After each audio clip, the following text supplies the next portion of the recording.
Hi BBs, it's Mireille from Yin and Juice, bringing you another reading for the collective. Apologies, it's been a little while since my last reading. I'll be very honest with you, I've been in an energetic funk myself, what with everything that's going on externally as well as some personal things that have happened. So didn't feel like I was in the right energetic space or frame of mind to be doing a reading on behalf of the collective. So it's taken me a couple of weeks to sort of recalibrate myself, but now I'm back and I've been inspired to create a new spread actually for an hashtag ISO Tarot. Really wanting to look at how we can break down some of this anxiety and uncertainty that we're feeling, and doing this based around sort of one theme or one lesson for the week, and then sort of looking at some of the surrounding energies and potentially sort of a pathway through with some advice. So the aim of this really is for us as a collective to dig deep without digging too deep. I'm just really cognizant at the moment that we're just so overwhelmed that I really want this to focus more on our healing and a pathway forward rather than looking too deeply into issues or shadows or anything like that. That might still pop up, but the intention of this reading really is more around what's the pathway through, just so we can feel like each week we have our energies tethered to something and it doesn't feel as frazzled or uncertain, and it just helps us anchor back into a particular space.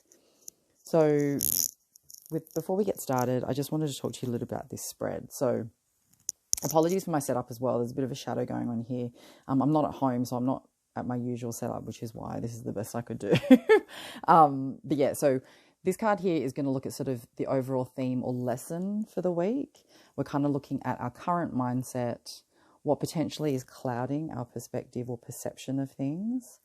We're going to look at some internal influences, external influences, what's sort of the pathway towards healing, and how will our life be different after we work through this week. And then I'll pull some oracle cards for some additional advice. So let's get cracking. So in terms of our theme for this week, we've got the High Priestess. Lush, love her. So look, the High Priestess really is about intuition and inner wisdom and inner knowing. And I know sometimes that's a bit like, oh my God, like there's just so much introspection happening right now. Do we really need more of that? The answer is yes, we do. Because I feel like it's times when we're feeling a bit unsettled, it does help to become more grounded in our own energy and more certain about a pathway forward by looking inwards.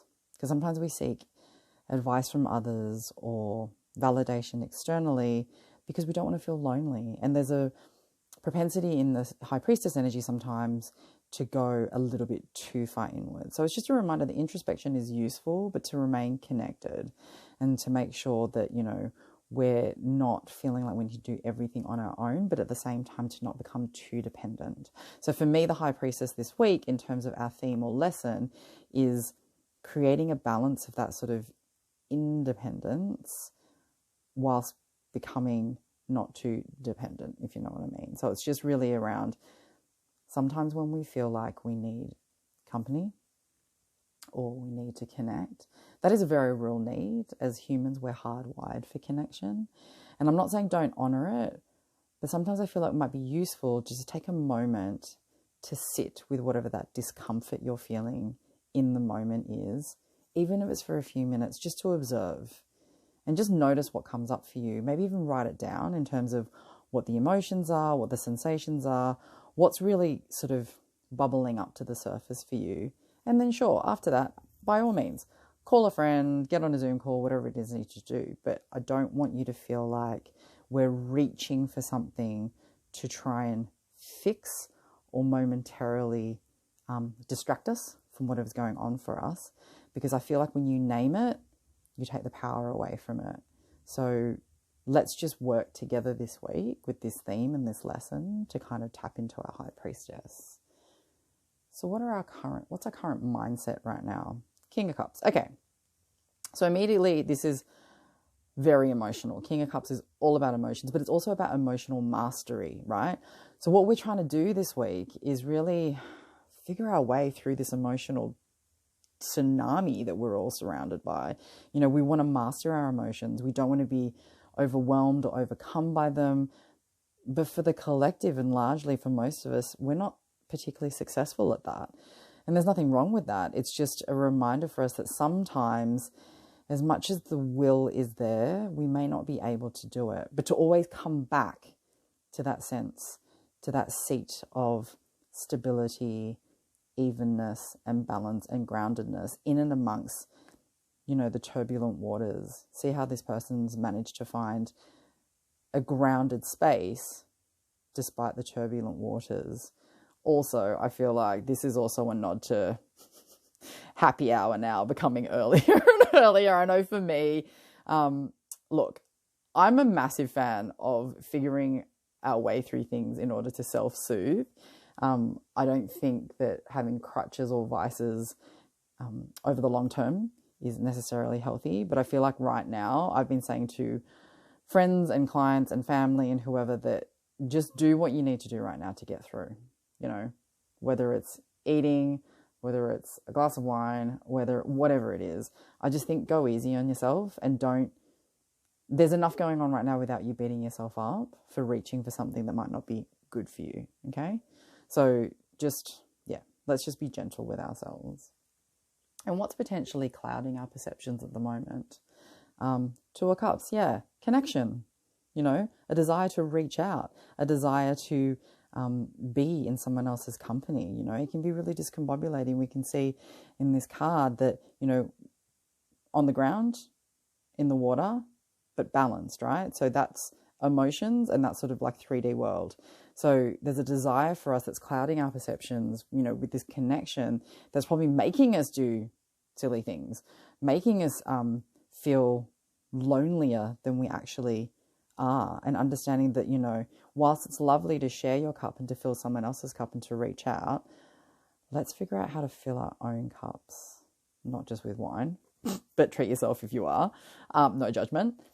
But, you know, what's filling our cups now, because we're not surrounded by distraction. We're not able to just sort of reach for those things that we normally would. I know for myself, I didn't actually realize how tactile a person I was and how much human touch was going to be a massive factor in this self-isolation.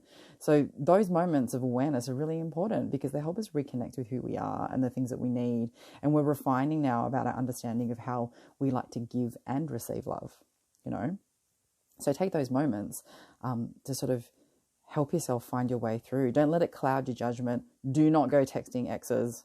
Do not go reaching out to people who you know are bad for you, or toxic relationships, whether it's family, partners, friends, whatever it is that you've worked really hard to move through, just because you've got that moment of loneliness. You know, this is clouding your perception, this desire to connect.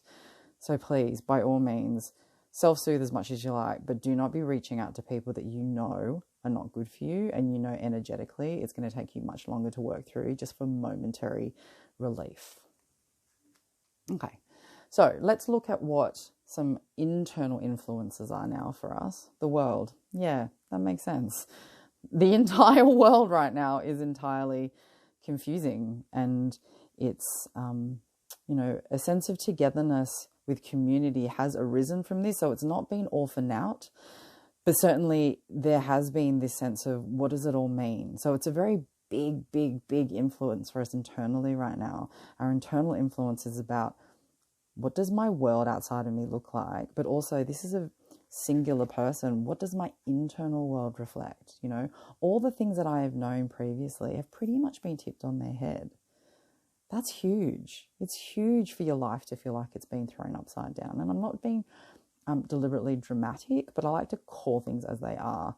And I feel like the quicker we come to the realization and are honest with ourselves that this is unprecedented, and there are going to be moments and challenges that we never thought we'd need to prepare ourselves for, let alone have had something to refer back to help us through it. So really, this is about how do we find wholeness and completion in a world which is quite literally topsy-turvy?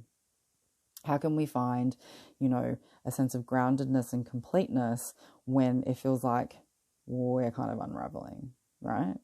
So let's look at things that can ground us, that can nurture us, that can create some stability in a world which is full of the unknown. So that's what the collective is working through in terms of current influences internally.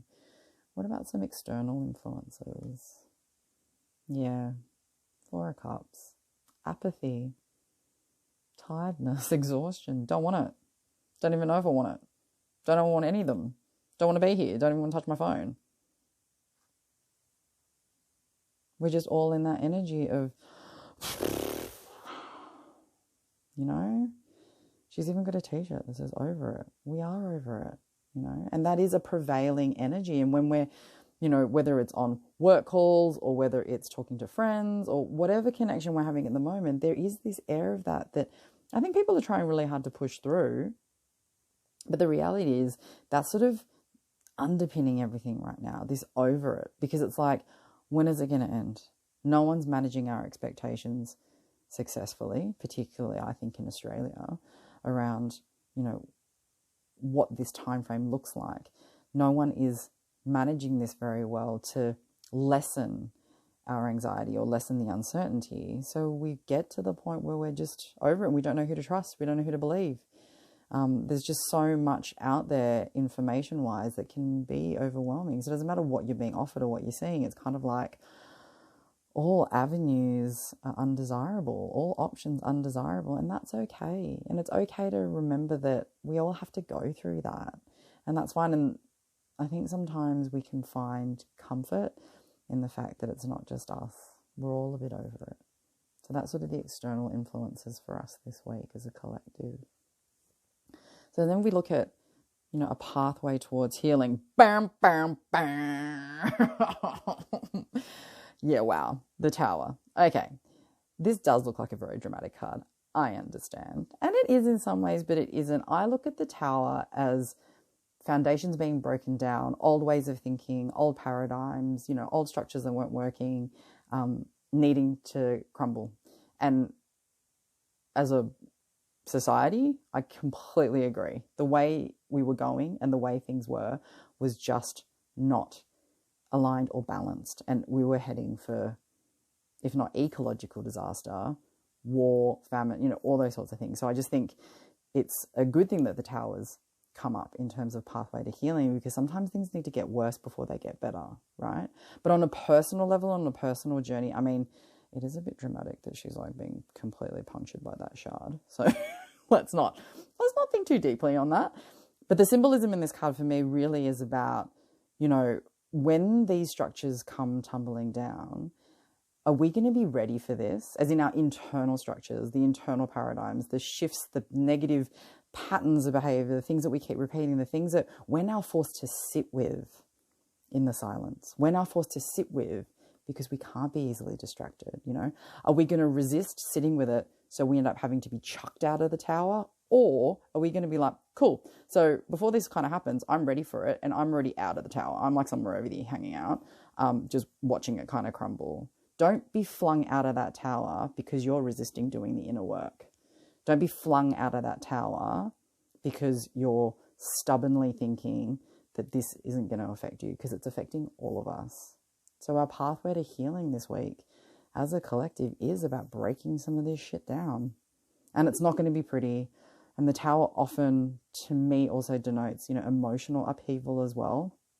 I know, personally, I've been feeling a lot of this energy, but also astrologically at the moment, we've got lots of really interesting things happening in the sky. So I would definitely have a look at Forever Conscious, Chani Nicholas, two sort of astro sites that I recommend, and I really trust their astrology to sort of give us a sense of what's happening in April. But there's just a lot of intense energy and portals opening around now. So it's no surprise that that is here. But because we're all going through this to some degree, we also know how to help ourselves and others, right? If we're prepared for this and we're ready for this, we know what needs to be done. Beg your pardon for the barking in the background. Percy's getting a little bit sprightly. But after all this, what have we got to look forward to in terms of what's going to change for me this week? Cool, the moon. To me, the moon is about sort of that dreamy shadowscape. You know, it's about illusion. It's about things that are hidden. It's about things that sometimes only come to the surface when we sort of lean into a bit of the shadow. And whilst I said I didn't want to focus on the shadow, I think the positive of this in this position, the positive of this card in the, you know, how's life going to look different for me after this week, after working through this, it's that illusions are going to fall away. We're going to be able to call ourselves on our own shit much quicker. We're going to be able to call other people on their shit much quicker. We're going to have much less patience for having the wool pulled over our eyes. I think currently the state of politics is an excellent example of that. We're sick of just having words thrown at us with no real action or no real strategy, and people are going to get pissed. I mean, I know I'm already pissed. So how is life going to look different? Well, life's going to look different because the illusions disappear. You know, the howling at the moon and stuff from our shadowscapes, that's already happening. That's all underpinning this energy. But this really is about coming out the other side and seeing things for what they are, seeing things that are illuminated, not just focusing on the shadow, and being really clear about that pathway forward. So that's our ISO Tarot spread for this week. Let's have a look in terms of what chakra should we be working with this week. What chakra do we need to be working with this week as a collective? Solar plexus, miracle. Damn straight. And from botanical inspiration, oh, that one wanted to jump out, so let's just take it. Trumpet, gentian, power and healing. Exactly. This is all very aligned. And then a final affirmator card. What's going to help us through? What's going to help us through this tower energy? Spontaneity. Love it. Cool. So, solar plexus work. This is about feeling empowered and feeling centered, praying for miracles, because miracles do happen. You know, we've seen how we've come together as a community and galvanized over other disasters that have happened. I really think the miracle for us now as humanity is about raising our vibration collectively. You know what I mean? Like, not wallowing in this keeping up with the Joneses, needing to have things and own things and status and all that kind of stuff. I think that's coming down. That's being broken down. And the way we're going to get through it, so we break through all those illusions, is working on some solar plexus energy, which is about the seed of personal power and manifestation and making things happen. So if we pray for miracles and if we believe in miracles, miracles will happen. And bringing it together, to get what you love, you first have to be patient with what you have. So true, right? We're now kind of going, oh, wow, like I've literally only got what's surrounding me. I don't have all those additional accoutrements of my life. What does this mean for me? And that's what I mean. It's like, what does this mean for me without being clouded by all the other things that I usually have to distract me? How am I going to balance this energy in this turbulent emotional times? How am I going to focus on power and healing? It's about focusing on what we have now. And then the affirmators card, spontaneity. Do you like spontaneous adventures of the highest caliber? The only acceptable answer to this question is yes. So buckle up, Charlie. You're about to take a wild ride through the unexplored, unconventional, and underrated. You're about to learn that yes is a magic word with the power to unlock new dimensions in space, time, and after-hours hangouts. Yes will lead you to experiences you didn't think possible and teach you that lifelong friendships are sometimes lurking just behind a karaoke singer's mullet. There's a pretty good chance your name is not Charlie. Okay, so this is true too, because we're now being forced to entertain ourselves or look for different ways to connect when we used to just go to a bar, go to a restaurant, you know, go to the park, all those sorts of things. So really saying yes to things or opportunities to connect, let's do that. Zoom calls with wine, you know, house party, whatever it looks like for you. Let's be clever about how we can connect and how we can look for new experiences. I know for me, it's like, cool, I need to do stuff with my hands more now, right? So maybe it's about breaking out that bread maker. I don't know whatever it is for you, but I do know that let's be spontaneous about it. There's an opportunity now to feel stagnant, to kind of feel stuck. So let's find moments of spontaneity where we can during our day to do something a little bit different. What I don't recommend, however, is don't be so spontaneous that you end up cutting your own fridge. That is the only thing that I'm going to prescriptively say here right now. So I hope you enjoyed your reading, your ISO Tarot for this week. Please Share, subscribe, leave me a comment below and let me know what you think. And we'll be back next week with your next reading. Bye.